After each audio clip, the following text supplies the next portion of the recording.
Joo, tervehdys kaikkien puolesta. On Koillis-Helsingin sosiaalidemokraattien puheenjohtaja ja halutaan huomioida erästä pitkäaikaisvaikuttajaa. Pyydän Sinikka Vepsää tänne lavalle.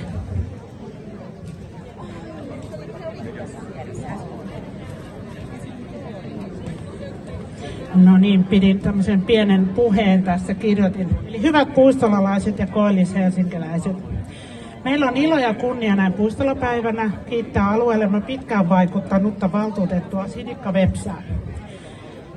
Hän ei hakenut 4. valtuustokaudelle jatkoa.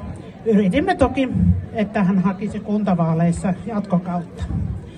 Sinikka on vaikuttanut Puistolassa, Koillis-Helsingissä ja koko Helsingissä poliittisesti 13 vuoden ajan sekä muissa toimissa asukkaana yli 20 vuoden ajan.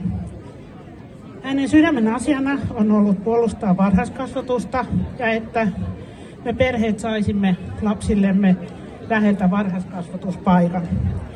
Omien lapsiensa ollessa peruskouluikäisiä Sinikka on ollut Puistolassa aktiivinen vanhempi ja myöhemminkin on pitänyt alueemme kouluja, oppijoiden ja opiskelijoiden puolia. Ikäihmisten hyvää vanhuutta ja hoitoa hän on pitänyt esillä pitkään. Ikäihmisten hoivaamisesta ja hoitamisesta hänellä on työkokemusta Malmin seniorikeskuksessa, jossa hän toimi pitkään osastonhoitajana. Malmin lentokentän puolustajana hän on ollut ja on edelleen.